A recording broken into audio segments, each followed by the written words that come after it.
Welcome, ladies and gentlemen. Yes, it's true. I'm running for President of the United States of America. And therefore I have to prove that I can... What? Was? Was heißt hier falsch? Oh, Entschuldigung.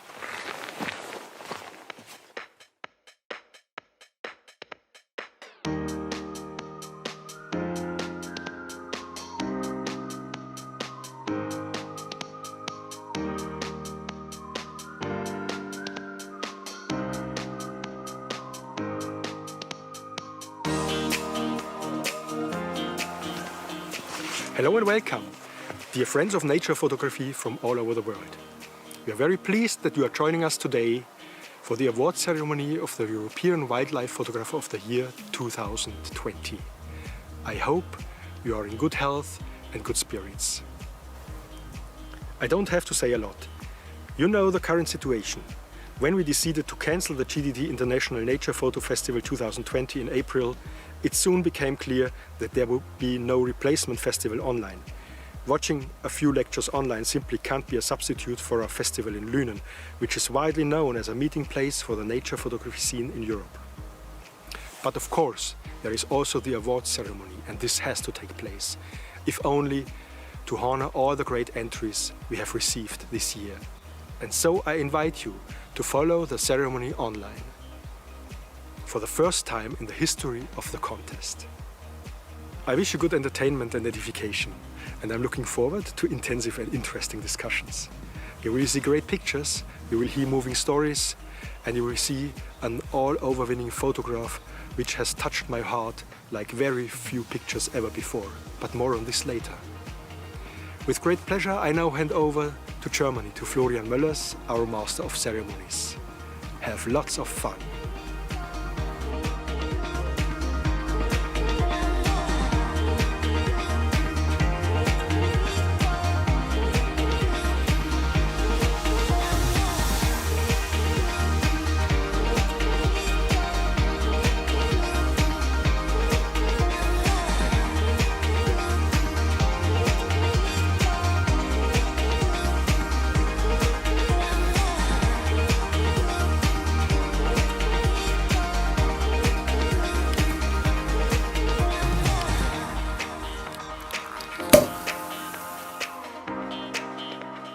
Hello and a very warm welcome to everyone out there at your mobile devices, at your computers, at your TV screens for a very special edition of the European Wildlife Photographer of the Year Awards Ceremony 2020.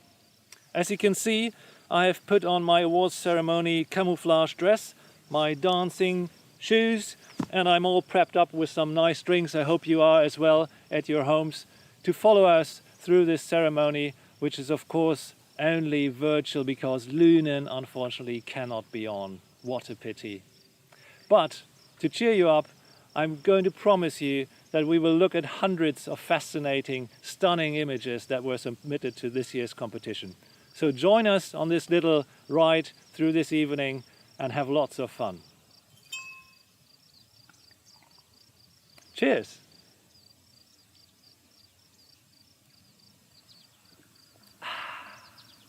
For tonight's program, we choose a very special place indeed. It's not only packed with wildlife and nature, but also packed with a great deal of German history. As we are celebrating the 20th anniversary of the competition, we are also celebrating the 30th anniversary of the reunion of Germany. And right now we are here in the former death strip between the two countries, very close to the River Elbe, in the Elbe Biosphere Reserve. For this year's competition, GDT received more than 19,000 images from over 1,000 photographers from 35 different countries in Europe. We think the jury did a phenomenal job judging all these images online without meeting in person. And here are their names: Orsi Harberg, Staffan Wiedstrand, Joan de la Maya, Angel Vitor and Keith Wilson. For the Fritz Pölking prize, which was now integrated into the European Wildlife Photographer of the Year as a special category, they were joined by Gisela Pölking and Patrick Brakowski.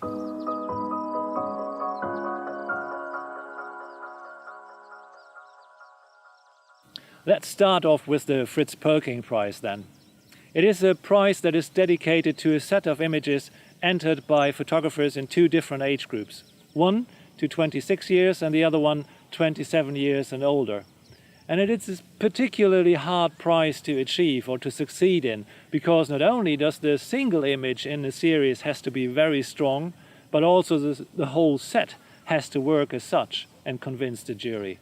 So let's have a look at the winner of this year's Fritz Pölking Junior Prize, Florian Smits from Germany, with his set of images called Bearer of Bad Tidings.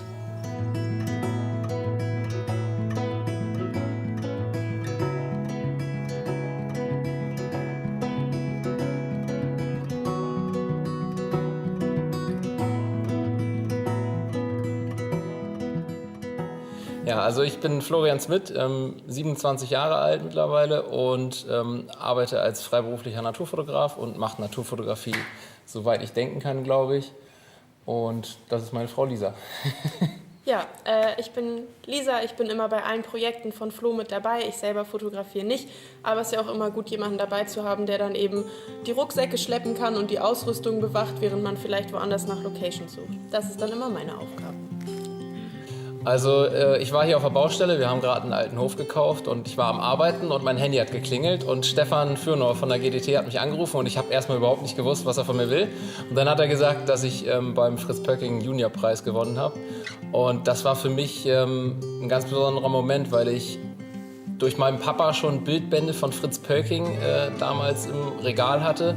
Und ich schon seit es diesen Preis gibt, habe ich immer Portfolios eingereicht und habe immer versucht, irgendwie eine Bildserie nicht für den Preis quasi zu fotografieren, sondern ja, eine Bildserie zu fotografieren, die mir gefällt, in der Hoffnung, dass sie vielleicht mal ausgezeichnet wird. Und deswegen war das jetzt so vom Alter her für mich die letzte Chance und ich war total glücklich.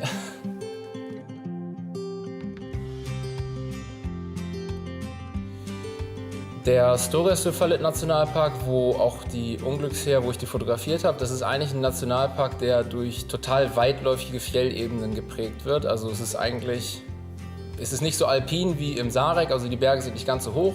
Es sind eher so weite, tief gezogene Täler und es ist eben alles Fjellebene, also total karg. Man kann da Rentiere sehen, man kann da wunderbar wandern gehen, auch mit dem Zelt unterwegs sein. Und es gibt eben ein ganz kleines Waldgebiet. Das ist wirklich... Ich hatte mir das in meinen Vorstellungen, bevor ich da hingefahren bin, viel größer vorgestellt, aber es ist ein sehr kleiner Bereich in diesem Wald und da liegt unglaublich viel Totholz, so richtig verdrehte, knorrige alte Baumstämme und hat so eine ganz mystische und eigene Stimmung und deswegen fanden wir das da so interessant. Ja, bei den Unglücksheeren ist das Faszinierende, dass die eben im Gegensatz zu anderen Vogelarten sehr, sehr wenig Scheu gegenüber den Menschen haben. Also es gibt in Schweden auch Nationalparks, wo die eben angefüttert sind durch die Ranger und so. Im Fuglafjellet. Genau, im Fuglafjellet ist das.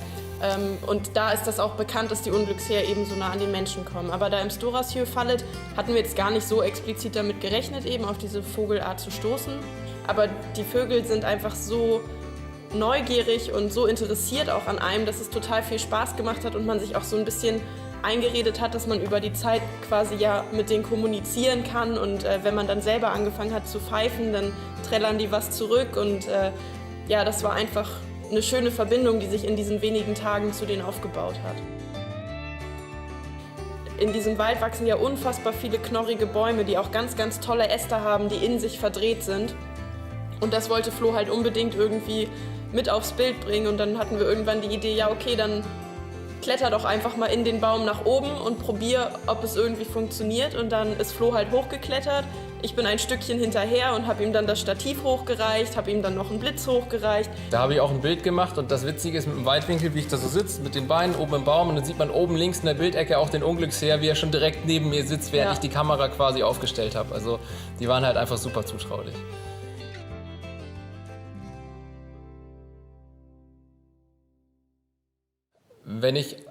Das mache ich eigentlich bei allen Tierarten, die ich fotografiere oder wo ich mir explizit so überlege, ich mache da ein Projekt zu, also eine Bildserie irgendwie, die dann nachher auch irgendwie zusammen harmonieren soll, meinetwegen für einen Kalender oder für einen Zeitschriftenartikel, dann gucke ich eigentlich immer vor Ort, welche Farben dominieren da irgendwie. Und beim Unglücksheer ist es einmal der Orangeton, der sich auch im Gefieder wiederfindet, den hat man auch an den Baumstämmen da überall und dann hat man automatisch einen schönen Farbkontrast zu einem Blau zum Beispiel von einem Himmel oder einer dämmerigen Stimmung. Und dann versuche ich eigentlich so viel wie möglich in der gesamten Bildserie immer mit dieser Farbkombination wieder in irgendeiner Weise zu arbeiten, damit dann das Gesamtpaket wieder farblich harmonisch zueinander ist. Und ich glaube, dieses Märchenhafte, was in den Bildern steckt, glaube ich, da macht einfach ganz viel tatsächlich der Wald von sich aus schon selber. Also wenn man in der Kulisse steht, dann, also man fühlt sich quasi schon wie in einem Märchen und erwartet eigentlich, also die ganze Stimmung vor Ort ist einfach von sich aus schon so.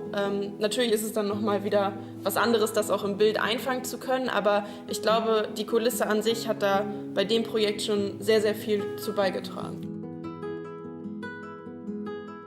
Für mich ist das viel mehr erstrebenswert, so einen Preis zu gewinnen für eine ganze Bildserie als für ein Einzelbild, weil wenn man öfter so in so Bildserien arbeitet, dann finde ich, merkt man erst, wie schwierig das teilweise ist, da wirklich was Harmonisches irgendwie hinzubekommen, was dann auch eine einheitliche Bildsprache hat und trotzdem nicht langweilig ist. Also dass man so einen Vogel in völlig verschiedener Art und Weise immer wieder zeigt und dass es trotzdem zusammenhängt. Und das finde ich total geil und habe mich einfach total gefreut, dass das dann ausgezeichnet wurde, weil das macht mich so viel glücklicher, als wenn irgendwie ein einzelnes Bild mal irgendwo gewinnt. Ja.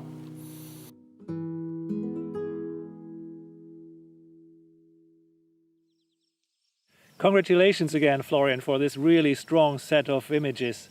And thank you so much, you and Lisa, of course, for setting up your interview so nicely. That's so much appreciated. Onwards now to the winner of the adult category of the Fritz Pölking Prize, which this year goes to Mexico, to Alejandro Prieto for his very contemporary, almost political project called Border Wall.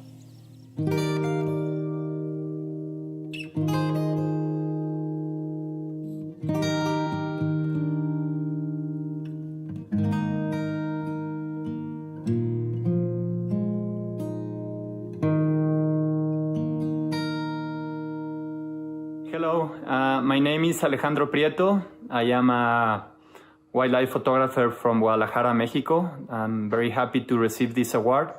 I am happy to be here with you.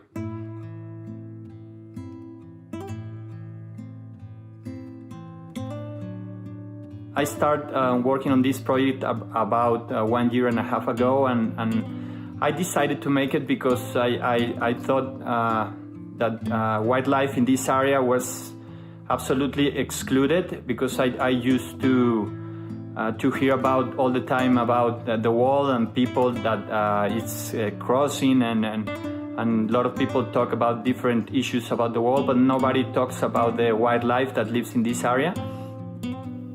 They are going to be affected directly for the construction of this wall. So I decided to make this project to give a voice to them and to let the people clear that this is a really biodiverse place and very important. So that was the reason for me to make this project.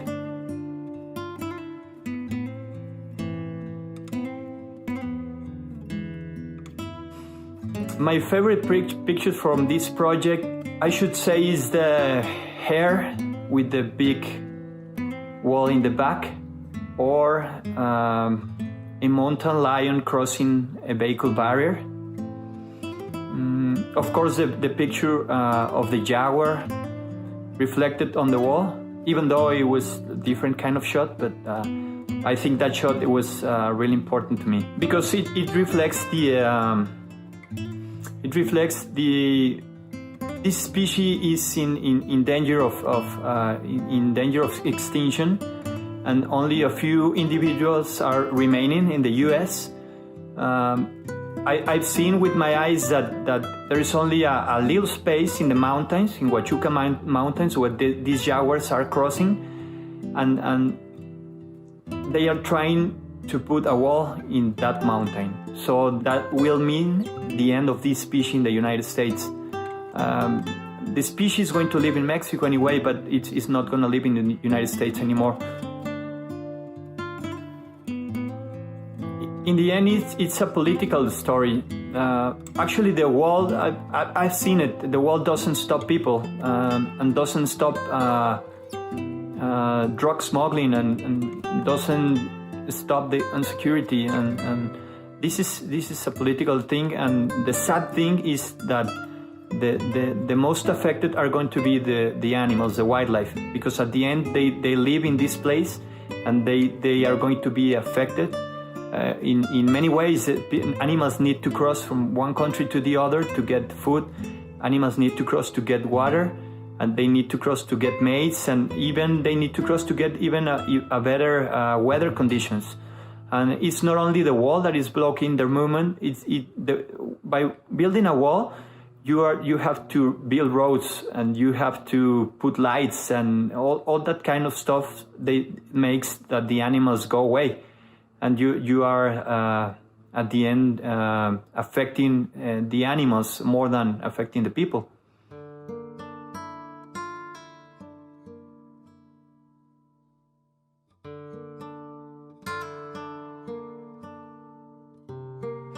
Animals, they don't care about borders. They really don't care about political things. They just live in that area. They don't know this is Mexico, this is USA, and it's sad. It's really sad that the animals, it's like nobody cares about them. I think insecurity was the biggest issue. This place is, I should say, dangerous because it's a place where drug cartels they do their illegal activities in the border. So I should say that was the biggest threat that I have to face. I had one encounter, especially with these people. I received help, like I said, from local rangers. I was with this guy, and we were coming to look a place to set a camera, and we heard some voices, and they appeared. There were like 5 people. They were armed and with big guns and talking like really bad words and all that kind of stuff. They don't want people to be close with them for obvious reasons, and these people are not joking, so you need to be really, really careful on this. Another thing is that I set camera traps along the border in different places. One time I got to a place where I had 3 cameras, and once we reviewed the first one, it wasn't there. I just saw the cables, and we started looking for the next one, and they are well gone. And we could find the protections like 1 kilometer in front, and we found just pieces of the equipment. They took the cameras, they took the flashes, they took the sensors, and but at the end I knew this was going to happen at some point. I had some images from other places that encouraged me to still working on it, but at the end I knew it was going to happen. I hope that stories like this one make a difference. I hope that they can inspire people. I hope that they can, in a positive way, and I hope they can give another perspective of what's happening there, especially in these times where I don't want to get political, but elections are coming, and I hope those images make people think about this. Big thank you to you, Alejandro, our GDT member across the ocean, for submitting this really strong body of work. As you can imagine, I cannot really go on in these clothes, so I better change, and then we will meet in a new habitat at a new place very soon. See you there.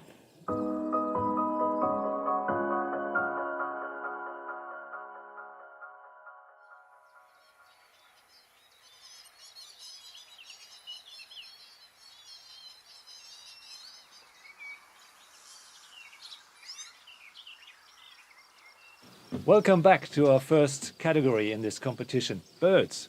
The place that you can see behind me only exists because the dikes of the River Elbe needed to be refurbished in the late 90s. And for that, you need clay. The clay was found here and the management of the biosphere reserve made sure that this whole place was transformed into a new man-made habitat for amphibians and birds. It soon developed into an important roost site for swans, geese and cranes during their spring and fall migration. And of course, this observational tower attracts a lot of nature enthusiasts, bird watchers and nature photographers alike. The category birds has always been extremely popular with photographers in this competition, and this year was no exception. So have a look at the stunning images that were highly commended and runner-up in the category birds.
Now that was a really strong and international set of images that we just saw. But now it's time to present the winner in the category birds. The photograph that you're about to see is by Ben Crank. He traveled to South Georgia and found a group of king penguins that was marching along the beach of St. Andrews Bay. And what happened then, he will tell by himself.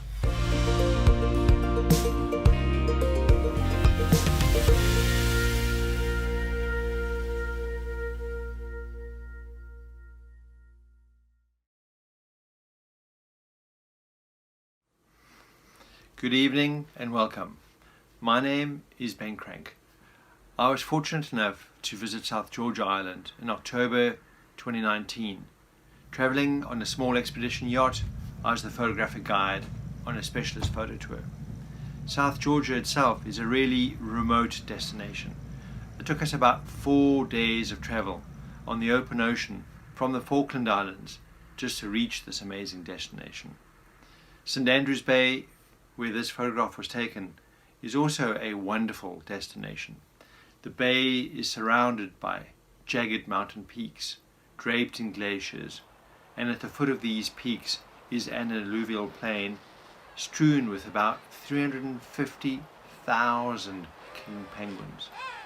The length of the beach is also strewn with thousands of massive elephant seals. At that time of the year, St. Andrews Bay is one of the world's greatest wildlife spectacles, with tens of thousands of king penguins all doing something. They're either going to the ocean, coming back from the ocean, calling. The adult birds are looking for their chicks to feed. The cacophony of sound is intense. The particular morning that this photograph was taken, Mother Nature had gifted us with climatic conditions that were perfect for great imagery. Strong katabatic winds blowing off the interior, heavy snowfall, and wind-driven spindrift, greatly reducing visibility. I had noticed a meandering group of king penguins walking along the shoreline, presumably looking for a safe place to enter the ocean. As they journeyed along, they had passed several groups of elephant seals who paid no attention to the birds whatsoever. Further along their journey, they passed a sub-adult Antarctic fur seal who, for whatever reason, took offense to the bird's presence. The seal charged at the birds in a threatening manner, and I thought an attack was imminent. However, the birds responded with just a few quick pecks from their beaks, and the seal immediately changed its mind and withdrew, allowing the birds to continue their journey, and peace returned to St. Andrews Bay. It was a fleeting moment, lasting only a few seconds, but I realized I'd seen and photographed something unusual.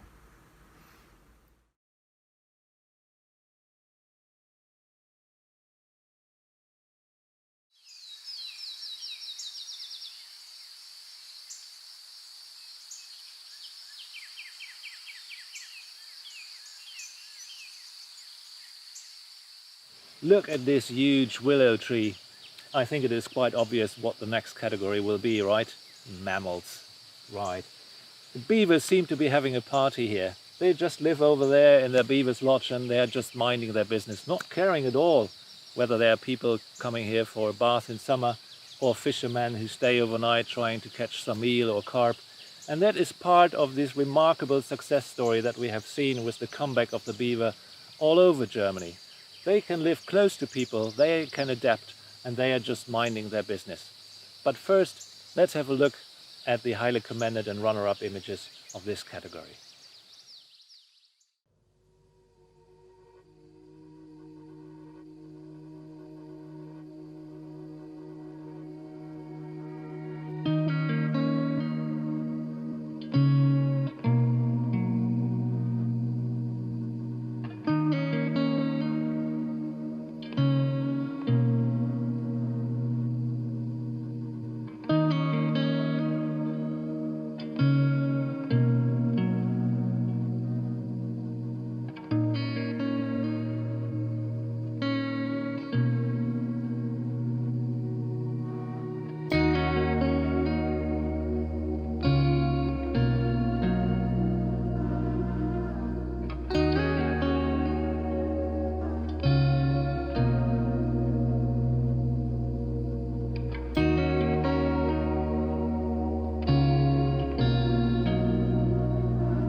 Some fabulous images that we have just seen. Congratulations to all the highly commended photographers and the runner-up in the category Mammals.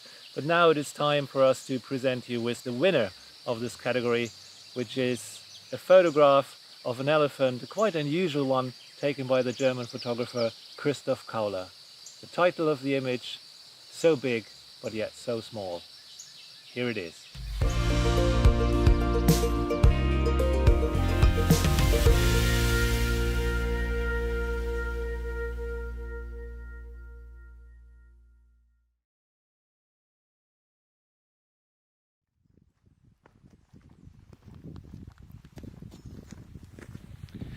Hi, mein Name ist Chris.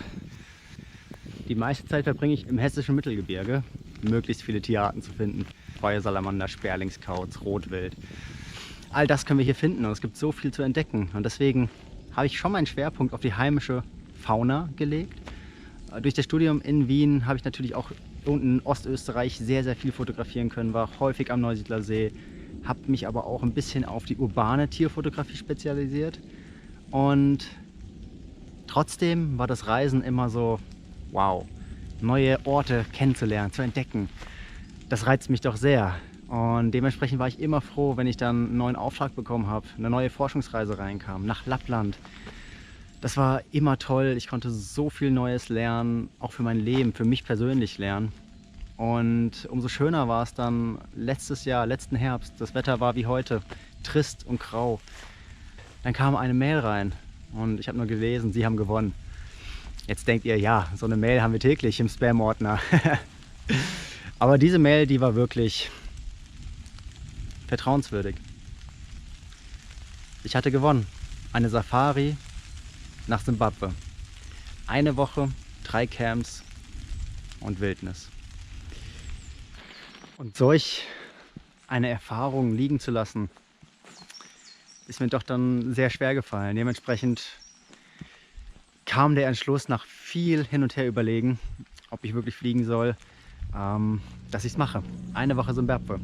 Der Entschluss stand fest. Es war turbulent, wortwörtlich. 3 Camps in einer Woche, das ist enorm viel. 2 Nächte pro Camp. Habe ich mir schon gedacht, ob ich da wirklich mit guten Bildern nach Hause komme, ich weiß es nicht. Normalerweise brauche ich einfach Zeit. Ich muss die Tiere kennenlernen, ich muss die Umgebung kennenlernen, ich muss die Verhaltensweisen der Tiere kennenlernen. Umso glücklicher bin ich natürlich, dass ich jetzt mit einem guten Bild nach Hause gekommen bin. Und ich freue mich, euch die Geschichte dahinter ein bisschen näher zu bringen.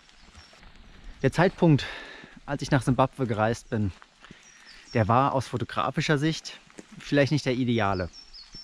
Denn es herrschte gerade eine verheerende Dürre. Viele, viele Tiere sind daran verendet. Überall lagen die Kadaver von Elefanten. In dem einen Camp, wo ich hin durfte, dort war es anders. Dieses Camp lag direkt am größten menschengemachten See, der Lake Kariba. Die ganzen Säugetiere sind natürlich runter zum See gewandert, weil da gab es noch frisches Grün. Dort konnten sie fressen. Deswegen hielt sich auch eben dieser Elefant dort auf. Und warum sollte man Tiere immer groß im Bild ablichten? Minimalismus, es ist so ein schönes Stilmittel. Gerade mit ganz viel leerem Raum. Das reduziert das Bild so sehr, dass man eben den Fokus ausschließlich auf das Tier legt. Und da sieht man eben wieder diesen Elefant. Ein bisschen vermittelt das Bild auch diese ewige Weite von Afrika. Warum ich das Bild bei Säugetieren eingereicht habe und nicht bei Atelier Natur? Das ist eine ganz gute Frage. Aber Atelier Natur ist für mich eine sehr künstlerische Kategorie. Eine Kategorie mit sehr viel Unschärfe, mit sehr viel träumerischen Blickwinkeln. Und das sehe ich in diesem Bild nicht. Ich sehe da ein reduziertes Bild und einen Elefanten. Und dementsprechend fühlte ich mich in der Kategorie Säugetiere richtig aufgehoben.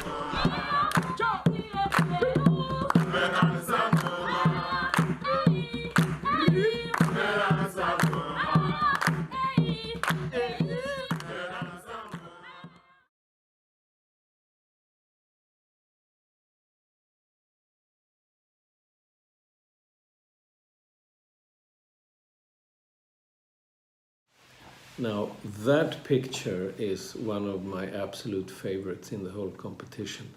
I found it so liberating, so big but so small. I think it was a very intelligent picture, and it actually takes guts to shoot a picture like that.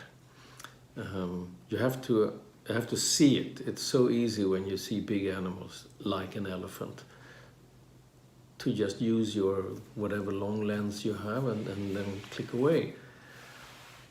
But this one is shot with a short lens at a distance. So yeah, I like it. I like the miniature. It's the epitomization of the expression less is more.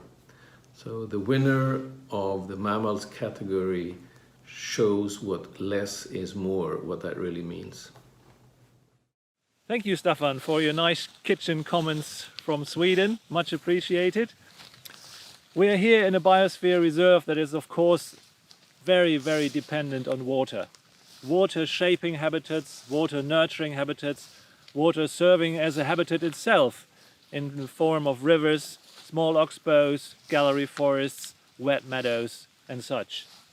And it is not only wildlife that comes here to drink or to rest and roost, like geese and swans, but it's also, of course, the many small creatures, the tiny ones, the amphibians and the reptiles. And in May, you will find these places alive with the sounds of frogs, tree frogs, grass frogs, green frogs, and there will be grass snakes patrolling the shores finding something to eat. So this will make a perfect lead over probably to our next category, other animals. And here you will see the highly commended images and the runner-up.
Big congratulations to all the highly commended and runner-up photographers in this category, other animals. Some superb images that we've just seen, I think.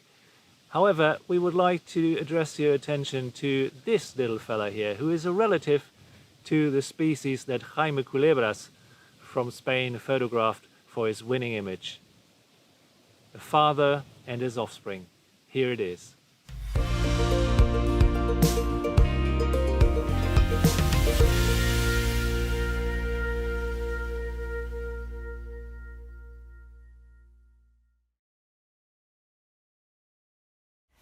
Well, hi, thank you so much for this award, and I'm going to try to speak in English, okay? Well, I'm so happy because I love amphibians and I love this species. The species is called Pristimantis tyrona and is endemic to Sierra Nevada, Santa Marta in Colombia. The Pristimantis are a really interesting group of animals because they are the most diverse vertebrates in the world. There are more than 560 species of them in the Neotropic, and we can find from the canopy to under the ground, and we can see in very different ecosystems: the rainforest, cloud forest, the highland, the paramo, and even the dry forest. So it's a really interesting group of amphibians. One of the most interesting things of the Pristimantis is that they have direct development, and we can see here in the picture because we can see a small frog inside the eggs. So they had not a tadpole. When the eggs hatch, appear a small frog. So this is super interesting, and thanks to this they can survive in very different ecosystem or micro niche. Other interesting things is some species have parental care, and apparently this species have parental care, so the male protect the eggs. When I was taking picture of this male with the eggs, was really beautiful to see. I was with my headlamp observing the frog, and all the time the male was very active was during the night because it's nocturnal species, and was very funny to see the male moving around the eggs, go up the eggs behind them, jumping to different leaf of the bromelia, because the picture was taken on a ground bromelia. And well, for me it was a really, really beautiful moment to see this behavior, no? And well, other thing is, I hope that the people start to pay more attention to amphibians, because we are losing many species of amphibians. The 41% of amphibians of the world are threatened. So please start to try to give more support to the conservation project of amphibians.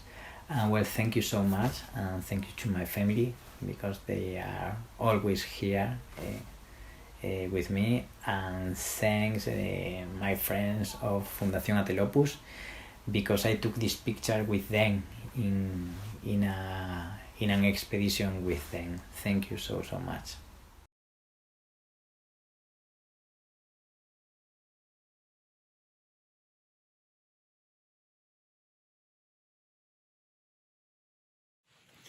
Who doesn't love frogs?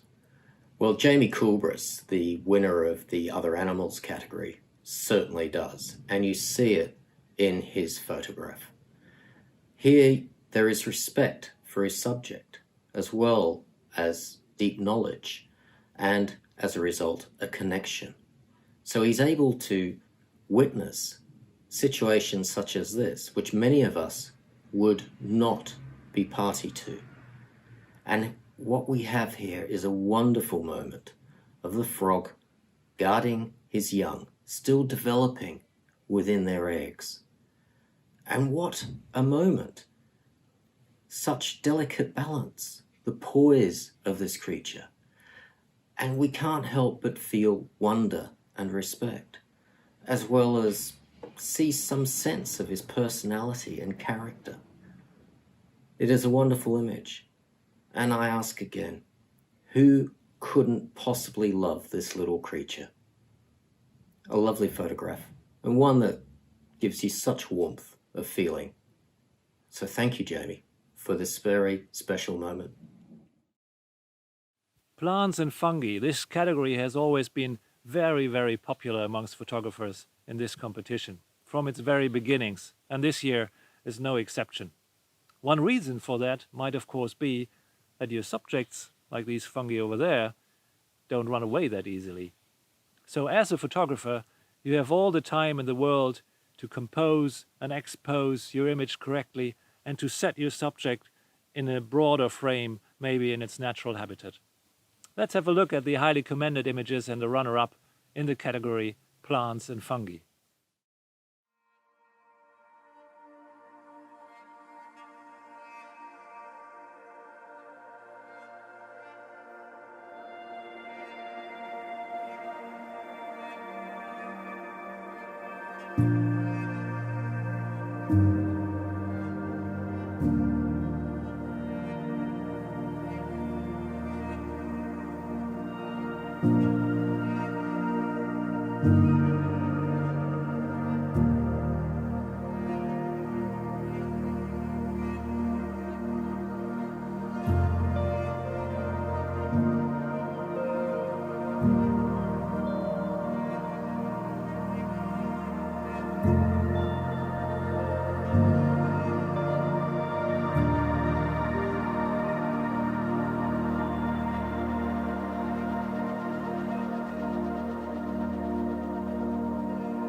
Onwards now to the winning image in the category plants and fungi.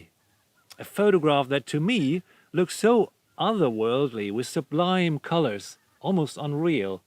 But have a look for yourself and listen to what the photographer Marco Gagliotti from Italy has to say about where and when it was taken.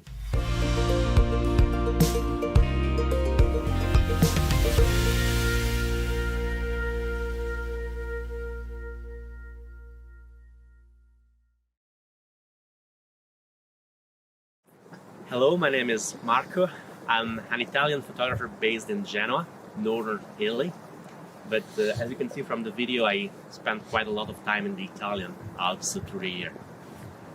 Last year I was on a safari trip to Tanzania, and at the end of the safari we decided to step down the plateau of the Serengeti and visit the Lake Natron area. Lake Natron is an alkaline lake in the Rift Valley, and it's populated by greater and lesser flamingos that feeds in these salty waters. Anyway, that evening we decided not to photograph the lake, but we wanted to focus on the surrounding background, and in particular on the volcano, which is called Oldonio Lengai in local language. It was also a very windy day, so with a lot of haze, and the volcano seemed to stand above the haze so that the cone was quite well visible, and the shape of the volcano was quite interesting.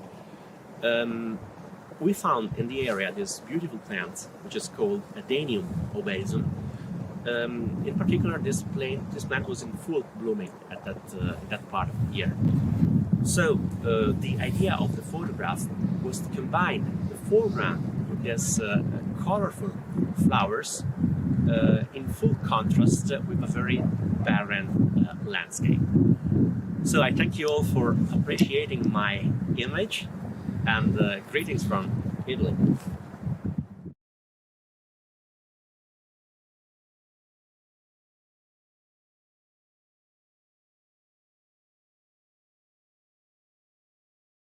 I judge a lot of photo competitions, and so I'm often asked, what does a photographer have to do to make an image that is possibly going to be commended or even win a major award? What do judges look for? And we all like surprises, don't we? And we're visually stimulated as species, as people. And judges like surprises probably more than most, particularly as so many photographs that we do look at, hundreds, thousands, are, dare I say it, similar. And so it takes something quite original, quite surprising to make us stop, something that provokes our emotions, whether it be joy or sadness, anger even. So a photograph that provokes questions, makes us stop, look and wonder, is really going to be taken and held up and for us to discuss and debate about. It doesn't have to be a unique situation or a unique location. I mean, we're living in a time, and I would say, please do not copy. Do not try to emulate a type of photography or a photographer's work that's already been put out there. We're living in an era of social media where images are going up, fresh images every minute of the day. So far better to try and plow your own furrow, as they say. If you merely look at other people's work, you will repeat what you consume. And as Peter Lindbergh said, the late great Peter Lindbergh, give yourself permission to exist in your photos. And I'm sure that way, more of your own signature style will come through and will get the attention of judges like me. So good luck. And maybe I will see your image in the final 100 next year. Keith Wilson, ladies and gentlemen, a very experienced and highly skilled author of many, many books and a photographer himself. Thank you for these very interesting comments on what makes a successful photograph. 10,000 years ago, at the end of the last ice age, a vast area in the east of the river Elbe was covered in drifting sand. A very, very harsh and special environment where only highly adaptable species could survive. We are here at one of the last remainders of this sandy environment at the Stickser Wanderdüne. As you can see, it is largely stocked with Scots pine, which grow into very unique and distinct shapes and forms. A perfect place for landscape photographers indeed. And here we are in our next category, landscapes. And we will now look at the highly commended and runner-up images in this category.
Really stunning photographs that we have just seen, won't you agree, from all those remote places on Earth, Argentina, Denali National Park, Iceland, you name it. But sometimes photographers don't have to travel far to come back with some breathtaking photographs. Georg Cantiola from South Tyrol just went a few kilometers up to Geislerheim, close to his home, where he was presented with a sky filled with beautiful mammatus clouds, a rightful winner in the category landscapes.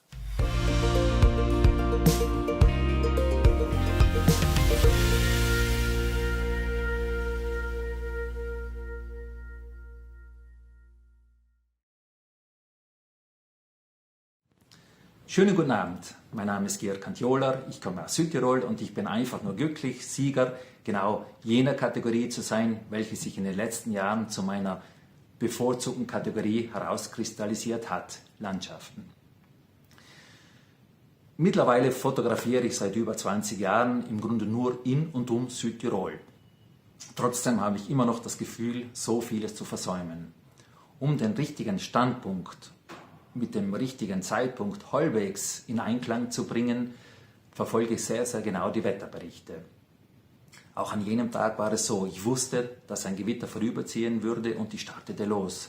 Was ich natürlich nicht wissen konnte, dass sich diese beeindruckenden, fantastischen Mammatuswolken bilden würden. Und was ich auch nicht wissen konnte, dass sogar noch das letzte Abendlicht auf die Vilnösser Geisler treffen würde. Ich war einfach nur überwältigt, ich war begeistert, ich war einem Gewitter an Gefühlen ausgesetzt. Glücksgefühle, ein bisschen Stress, aber auch ein bisschen Melancholie. Irgendwie hatte ich das Gefühl, der Himmel würde weinen. Ich musste an den Klimawandel denken und ich musste auch an den respektlosen Umgang der Menschheit mit der Schöpfung, mit unserer fantastischen Natur denken. Danke an die Jury, danke an die fleißigen Hände an der GDT, an alle Mitarbeiter und an Ihnen für Ihre Aufmerksamkeit. Es hat mich sehr gefreut.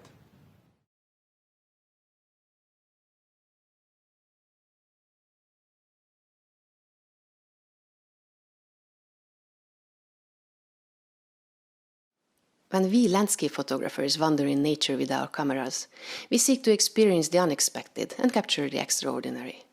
This may happen either when you encounter a unique situation, handle fast and manage to make an unforgettable image, or when you recognize something unusual in the ordinary and take it to perfection both in terms of light, composition and editing. This year's winner and runner-up of the landscape category are very good examples to these two different approaches. The winner image is a spectacular scene that the photographer formed and framed into a unique piece, while the runner-up shows how a good photographer can make a landscape his own.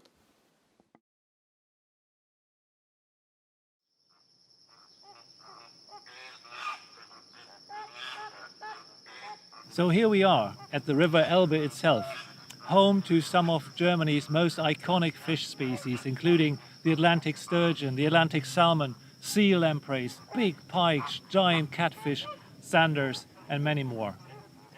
And usually, normal people like me wouldn't see any of those.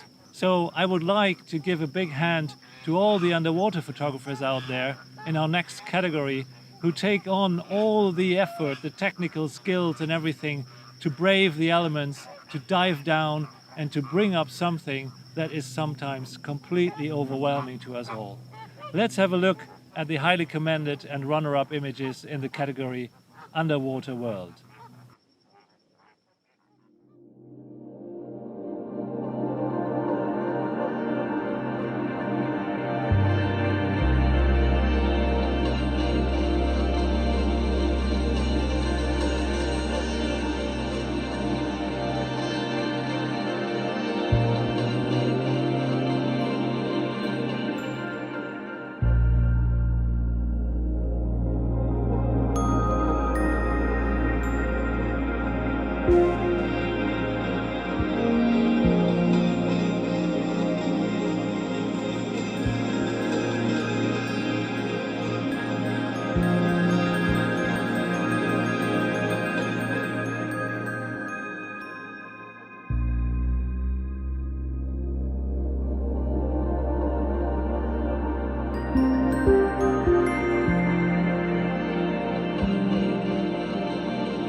Next up is the winner of the category The Underwater World.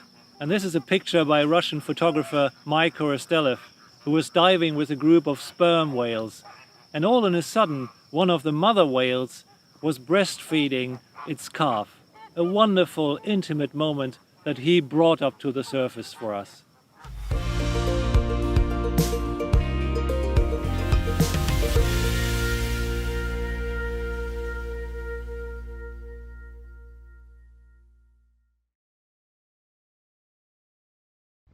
Hello from Russia.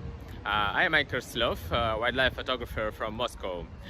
Probably you know my works of brown bears underwater, but my real passion is whales. I am happy that my work with sperm whales has won an underwater category of GDT competition. Sperm whales are big and intelligent animals. It is exciting to be with them in the water. The most important rule for me as a photographer is not disturbing them. So I wait for a day when whales will allow me to stay close. In that day I stayed with a family of 13 whales for a long time and saw many unique moments. I was relaxed and enjoyed the action. It was like watching BBC movie about sperm whales' life in real time. It was a big honor for me to be with them. There was a special moment when a mother whale started to feed her calf in several meters from me. I saw milk and I was happy to see such a private process so close. It was amazing. Thank you for choosing my photo. Congratulations to all winners and see you in the ocean.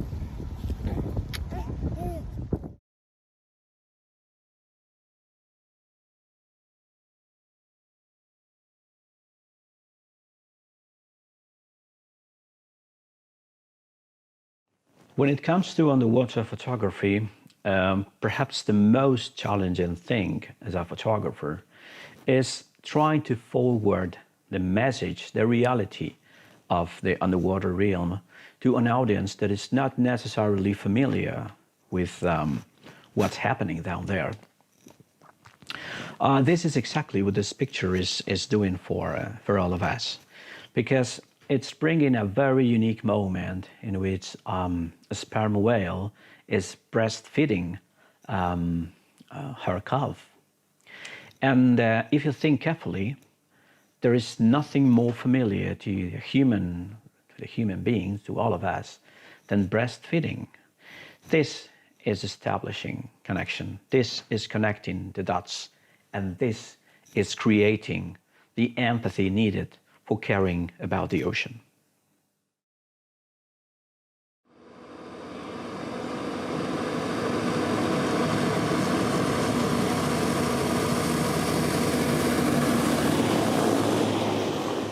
The young raccoon that you have just seen in the picture that was run over by a car here in the countryside is probably a good example of how closely related the fate of wildlife is to our human lives and the way how we use their natural habitats. So sometimes it's maybe good to be reminded of our responsibility that we have towards them and their well-being and survival. So please join me and have a look at the highly commended and runner-up images in the category Man and Nature.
Now that we've seen the highly commended images and the runner-up in the category Men and Nature, it is time to present to you the winner.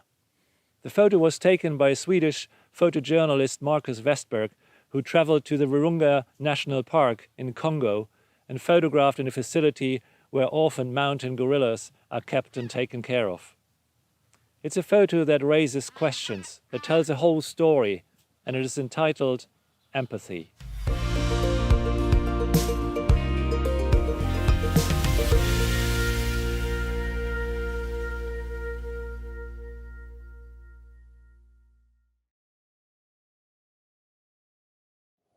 Hi, I'm Marcus, recording this from the far north of my native Sweden, and I'm honored to be speaking to you here today.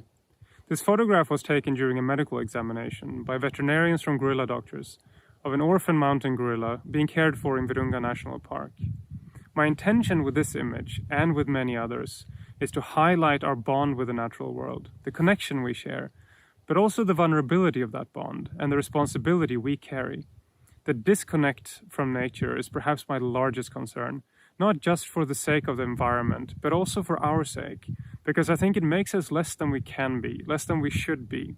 There is so much at stake, but we can't win if we fight the important battles one at a time, standing alone. As we turn our attention in one direction, 100 atrocities, legal or illegal, are being committed elsewhere, behind our backs. While condemning deforestation in the Amazon and in Borneo, here in Sweden, our last old-growth forests are being cut down to make paper and biofuel, and hardly anybody knows it's going on, not even here. As storytellers, we have an opportunity and a responsibility to change and influence public opinion, as many are already doing. So I want to leave you with two thoughts. One, we need to live as we preach, conduct ourselves with integrity, show understanding and compassion even for those we disagree with, because we need to find common ground. And we need to work together. Whoever we are, photographers, filmmakers, journalists, artists, activists, scientists, 100 of us speaking with one voice is much more difficult to ignore than if we stand alone and speak alone. There's already a trend towards this, towards collaborative efforts, so I hope we can keep that going and make it even better and stronger in the future. Let's stop being less than we can be. Thank you.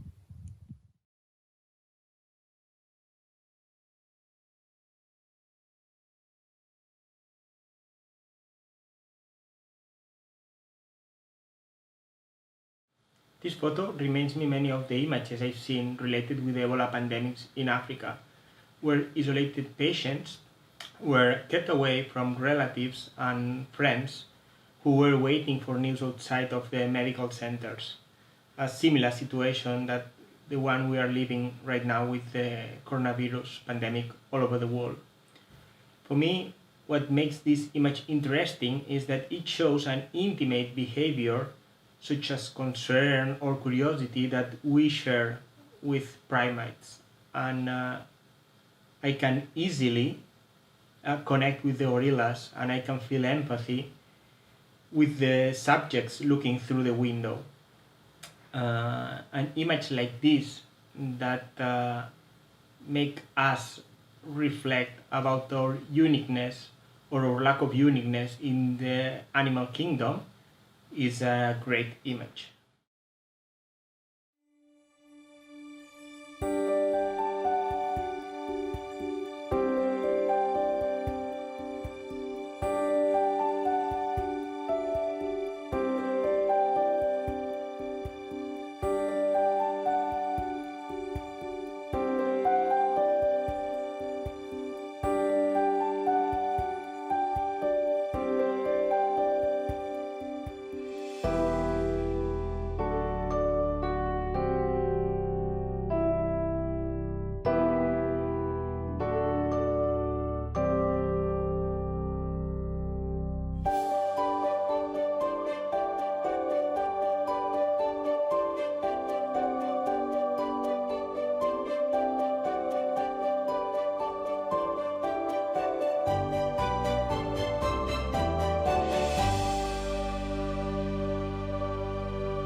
Our next category, Nature Studio, has many fans amongst the photographers who submit images to this competition. You will find everything from minute detail to patterns and forms and shapes to views of a broader landscape taken from the air. So here's what our photographers came up with in their very creative moments. Have a look at the highly commended and runner-up images.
Our category, Nature Studio, hardly ever receives entries where the subject of the photograph was moving in any way.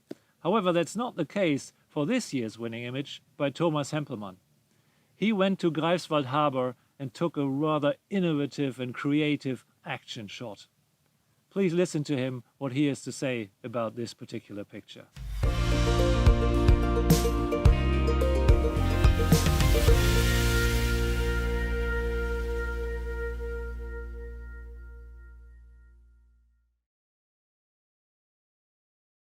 Moin Thomas, stell dich doch gerne mal kurz vor. Ja, ich bin Thomas Hempelmann, bin 22 Jahre alt und ich studiere zurzeit Landscape Ecology in Greifswald. Ja, und ich sehe, du hast hier etwas fotografiert, ein sehr schönes Bild von einer Rauchschwalbe. Wie ist es denn dazu gekommen? Erzähl mal gerne was darüber. Ja, angefangen hat das im Prinzip vor ein paar Jahren, wo ich zusammen mit Jan Westmann und Hermann Hirsch am Greifswalder Hafen stand. Und das war ein sonniger Sommertag und die Sonne hat auf die Wasseroberfläche geschienen und die Sonnenreflexion im Wasser sah ziemlich cool aus. Und wir wollten Rauchschwalben fotografieren und unser Zielfoto war eine Rauchschwalbe fliegend über diese Sonnenreflexion. Ich habe jetzt eine Vollformatkamera dran und einen 50 mm Joghurtbecher. Als es damit angefangen hat vor ein paar Jahren, da hatte ich noch eine APS-C und das hat nicht so gut geklappt, weil ich einen sehr hohen ISO-Wert nehmen musste, damit das Bild trotz kleiner Blende und kurzer Belichtungszeit trotzdem hell genug wird. Und deswegen musste ich ein Jahr später das nochmal für mich selbst probieren. Und dann hatte ich ein Vollformat und das hat ein bisschen besser funktioniert. Der Ausschuss ist natürlich trotzdem noch extrem hoch, weil man nicht genau vorhersagen kann, wo die Schwalbe längs fliegen wird. Und auch die Wolkenformation ist nicht immer perfekt und deswegen hat es einige tausend Bilder gebraucht, aber ja, am Ende hatte ich dann dieses eine Bild. Ja, und was ist das hier oben? Das ist ein Fernauslöser. Aha, und wie ist das Foto dann gemacht worden? Ganz entspannt, von der Bank aus. Ja. Oh, Vorsicht. Ja. Und dann hast du hier einen Fernauslöser? Ich habe einen Fernauslöser, okay, mit dem ich von hier aus auslöse. Wenn ich gesehen habe, dass eine Schwalbe da längs fliegt, habe ich einfach... Ja, das machen wir jetzt mal. Bleib mal da sitzen. Und ich bin jetzt die Schwalbe. Ja. Ah, warte. Okay, und dann geht es hier so lang und hier nochmal das Ribbling. Und der Fotograf bei der Arbeit. Schön. Ja, möchtest du abschließend noch irgendwas sagen? Nein. Okay, danke.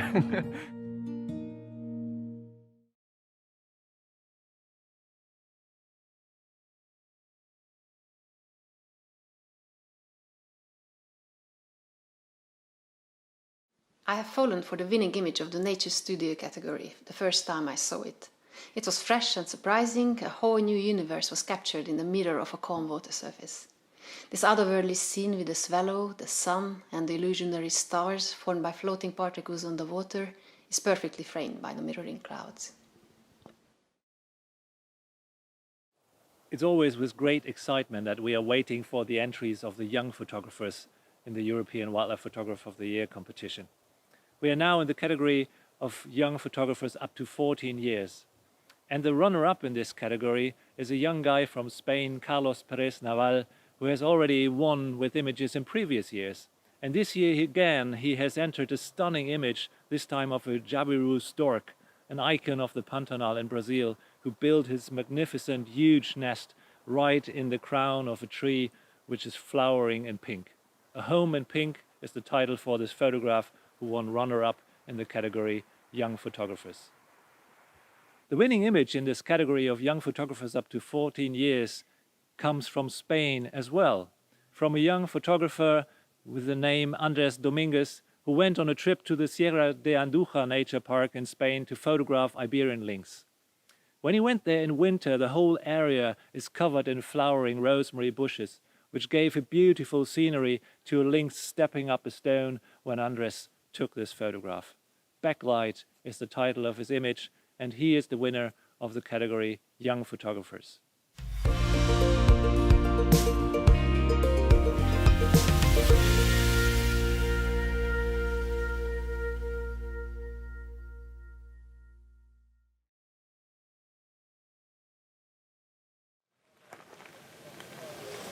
Hola, me llamo Andrés Domínguez.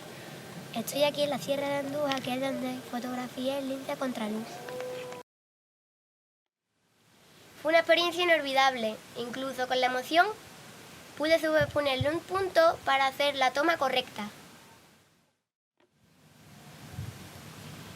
En 4 días que estuve aquí en la Sierra de Andújar, solo vi al lince 2 veces. El último día. Lo vi por la mañana, pero claro, la luz era muy fea. Y lo vi por la tarde y la luz era muy bonita. Y era la que elegí para este concurso. De mi país me gusta fotografiar en la Sierra de Cádiz y en la Sierra de Andújar. Y del extranjero me gusta ir a la taiga.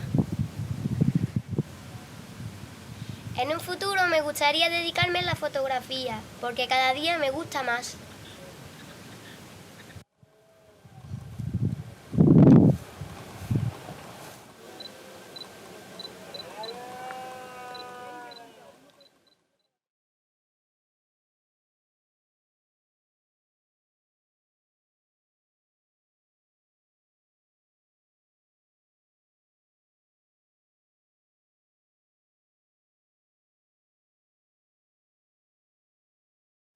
The next 2 photographs we will be looking at right now are by 2 photographers aged 17 years and under.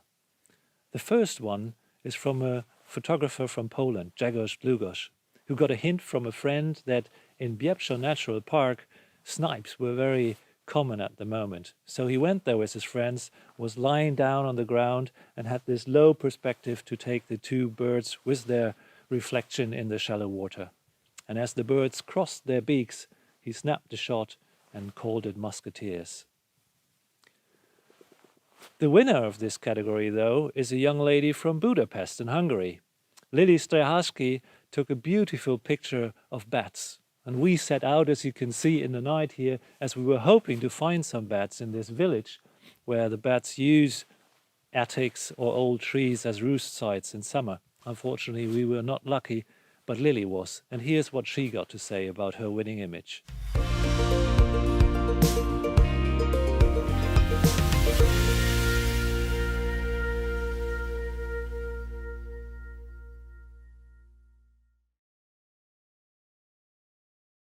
Good evening, I'm Lili Streharski, I'm 18 years old.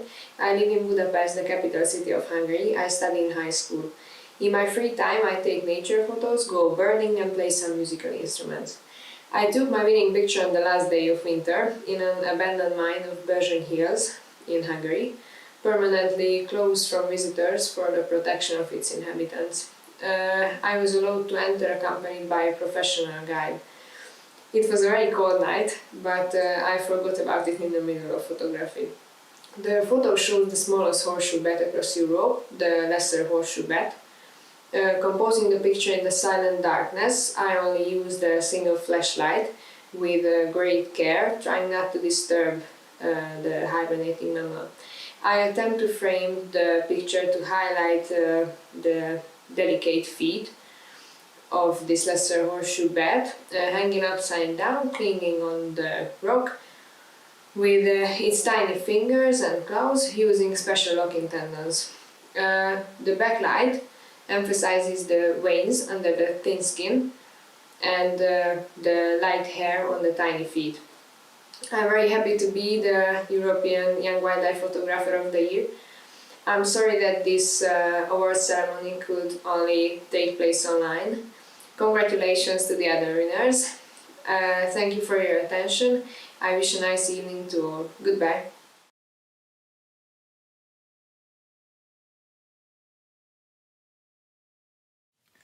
When Lily says in her video that she loves music, that is really a modest statement. You should watch her online and her band Lily and the Butterflies, or the wonderful YouTube piece that she uploaded with The Show Must Go On by Queen, where she's playing 5 different instruments. Lovely piece, worth to check out. In general, we would of course love to invite many more female photographers to this competition, and Lily is such a great example for that. It broadens our views and it gives us a completely new perspective to nature photography. So this is a call to all you female photographers out there. Please join this competition and many others so that we will all be enriched by your work. Now, from this new generation of photographers, we are moving on to the highlight of this evening's program, to the overall winner of the European Wildlife Photographer of the Year.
Looking back at the winning images of the previous years of the European Wildlife Photographer of the Year competition, you will surely agree that not all of them were eye candy.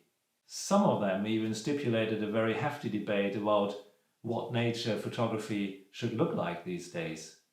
And I can tell you that the winning image of this year is another example of a spectacular photograph awarded in this competition.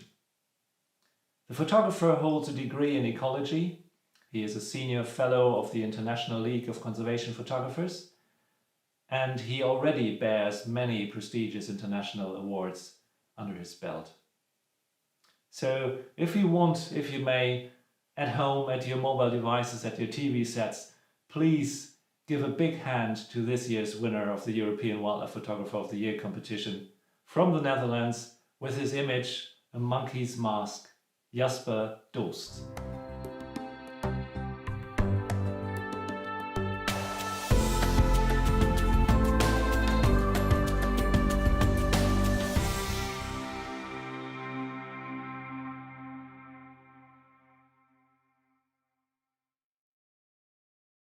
Yeah, it's strange to win an award during these times we're living in. I would much rather be with you all in Lunen. Yeah, I first heard about winning the European Wildlife Photographer of the Year competition through a phone call. I was super surprised and thrilled, really, because this image is part of a bigger story that was published earlier this year in National Geographic magazine. And it was right when the pandemic started. So I felt like the world was looking in a different direction when I wanted to talk about this subject. And this to me feels like I'm getting a second chance to bring this story to the table. I've been working and following these Japanese macaques for the last 12, 13 years.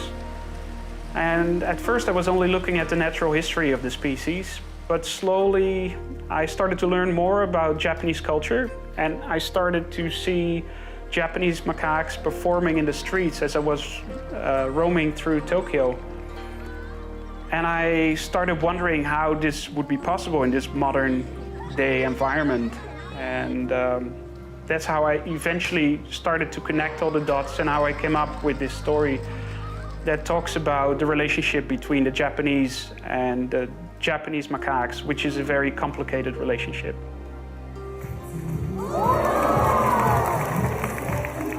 The first time I got into this entertainment industry, I went in with a very strong opinion. I still remember going in with some aggressive tension inside of me. I wanted it to stop, but at the same time I was curious about what was happening. And one of my biggest questions was, how are these animals treated? How are they trained? How do they learn these tricks? And it was my expectation that a lot of this training was through negative reinforcement. And unfortunately, I've seen plenty of examples of that.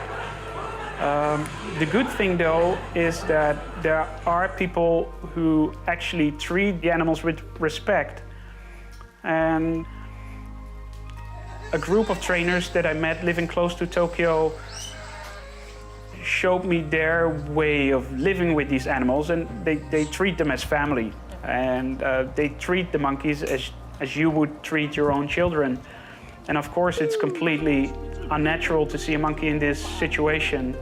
But I was happy to see that at least these people cared. And I remember one time I had heard of a person who had a monkey as a pet. A friend of mine who speaks Japanese had called the man and asked permission for me to visit. I knocked on his door in the morning. I didn't speak any Japanese. He didn't speak any English. So there's two complete strangers, face to face. And I had to do everything with Google Translate. I asked him if I could get permission, and he asked me how much time it was going to take, which is often not a very good starting point, because it means that people are not really willing to cooperate. And I just said, well, 1 minute would be okay. a day would be amazing and a week would be a dream come true. And then he started laughing really loud and he said, okay, let's keep it short. 6 hours later, I left his house, during which he had fell asleep with his monkey. I was walking around his house while he was sleeping and the monkey was grooming his hair. Absolutely mind-blowing. Monkey entertainment is legal. It has been part of Japanese tradition for the last 1200 years. And people are proud of their tradition. The goal for this story for me was to do it with respect towards the culture. Culture is never an excuse for animal abuse, but to have a starting point saying, this is your culture, this is where you come from, this is what it has become. Do you think we should continue like this?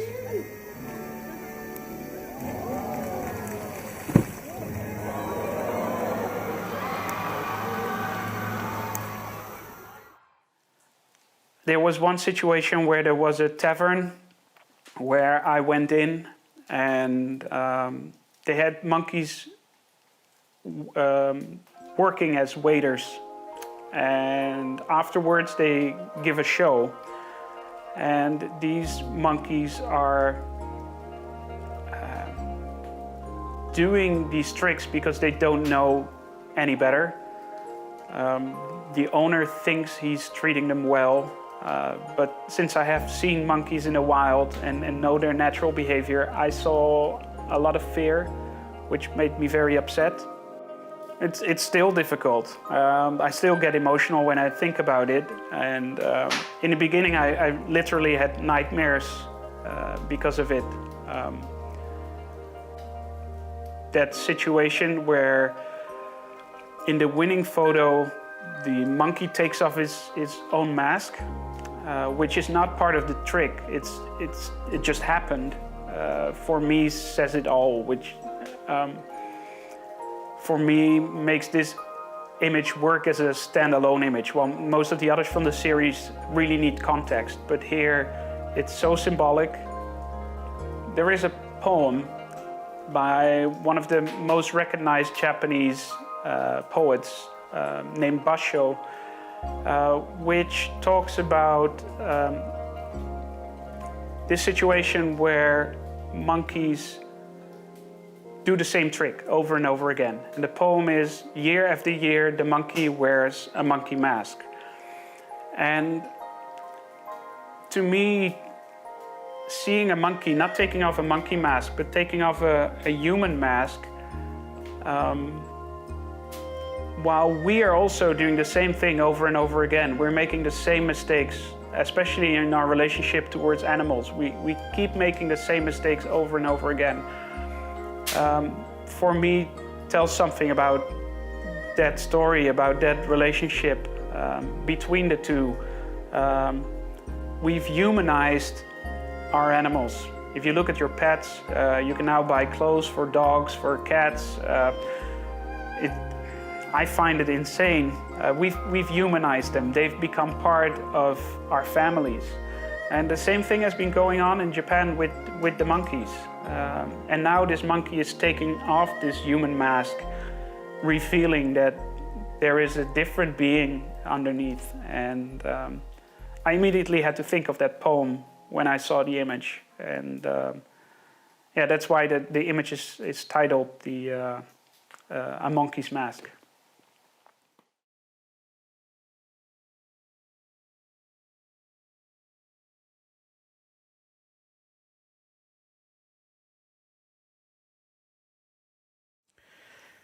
Never the portrait of an animal mirrored ourselves this clear before. This is how we open the jury's comment for this year's GDT European Wildlife Photographer of the Year. This picture, it's a completely new dimension in the world of nature photography. Because actually it's not only talking about nature, it's using nature to talk about ourselves. This is exactly what what we, the jury, felt when we look at that macaque taking out of his mask. Because actually this picture is an ashaming portrait of the way we treat nature. And in a way, we are removing our masks and we are confronting our own nature. This is what made this picture absolutely exceptional. A picture that is very likely called to become a classic in the history of photography, and the picture that hopefully as well contribute at a certain degree at some point to think about the way we treat nature, to think about our relationship with nature. And finally, I want to take the chance to do something that is not conventional. You know, when we all photographers have succeed on a competition, then the day after the results have been released, we used to thank to the organizers and we used to thank to the jury for award the picture. But this time, at least for my very own part, I feel the need to thank the photographer for bringing me this picture, for making this reality, because it's touching me as a human being at such a deep level that I have no words to describe what I really feel when I watch this absolutely otherworldly picture. So thank you, Jasper. Congratulations, Jasper. And of course, thank you to the organizers of the GDT, European Wildlife Photographer of the Year, for accepting this verdict of a jury, because it's a really brave move as a competition in the nature of photography. Thank you very much. Thank you very much indeed, Andrew, for filling us in on the thought process of the jury behind selecting the overall winner for this year's competition. And thank you to all the other jury members who went through thousands and thousands of images in an online judging process. This is very much appreciated indeed. Thank you also to Canon, who's sponsoring this category year after year. Thank you to our premium partner Olympus and to AC Photo and the many other sponsors that make this competition possible. A very special thank you, of course, to all of you out there, the photographers, for submitting your images to this year's competition. It's much appreciated. Please feel encouraged to enter next year's competition as well. We are looking very, very much forward to seeing your work. In the meantime, make sure you get your own personal copy of this year's competition catalogue online. You will find all the stories behind the awarded images there, the jury's comments, the technical information that goes along with the images. So this might serve as a little bit of inspiration for your own photographic work. We know Lunan was not on this year. You couldn't see any presentation, you couldn't stroll over the photo market or watch and talk about the pictures in the exhibition. We still hope that this online awards ceremony brought you some joy and some inspiration for your own photographic work at home. For me, this program is ending here now, but I would like to pass on to the GDT President Stefan Fürnrohr for some last words. Thank you very much for watching and take care.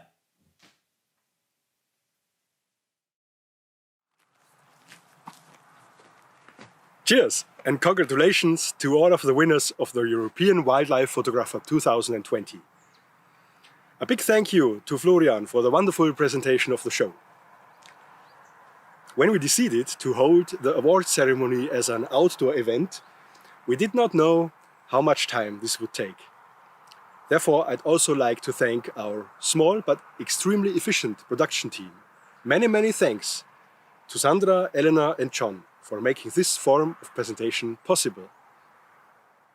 Our thanks also go to the partners and supporters of the competition, above all our prize sponsors who have not let us down in this most challenging year. Anyway, the winners. What an overall winning photograph.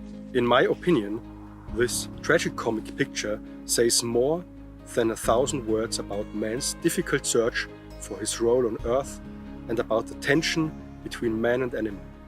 So much can be learned from it, even if it is only man's unfortunate way of constantly comparing the rest of the world with himself, thereby humanizing everything in an invasive way. What do you think about the picture? Please do not hesitate to let us know. Write us a message by email, in the forum, on our homepage, or on our Facebook page or Instagram channel. I cordially invite you to visit the galleries on our homepage and let the selection of pictures resonate at home, maybe with a glass of wine. We are looking forward to see your pictures in the next edition of our competition.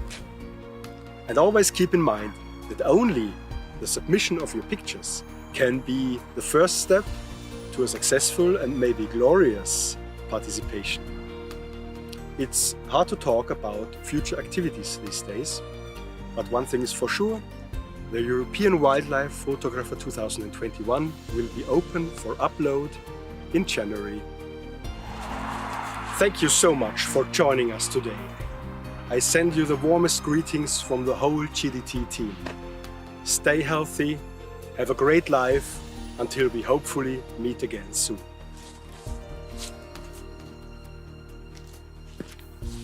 Cheers.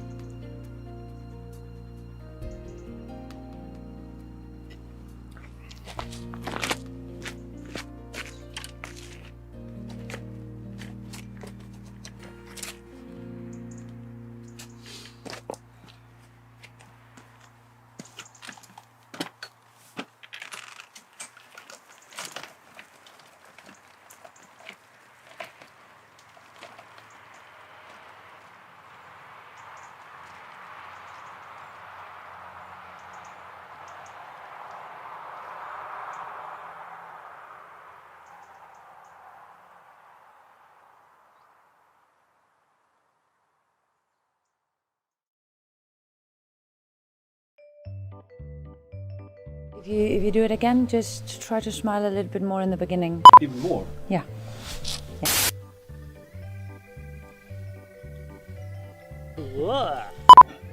Can I restart? Did you sneak once? No. Okay, then That was a goose. Yeah. 3 times, once at Oh, me. Complaining. The weather has been weathery lately. UFO. Ah. Fabulous. Flabbergasting. Action. Over and over again. You can just take the mic and...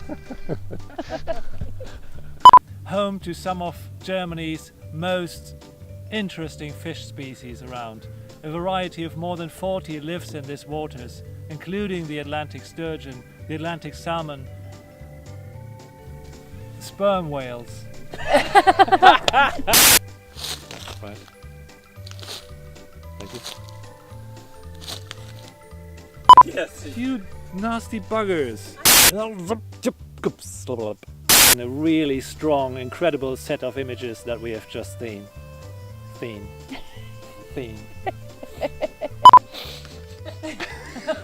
I'd rather do that before I said. Whoop. Sandra! I don't do anything. I'm trying No. to be neutral.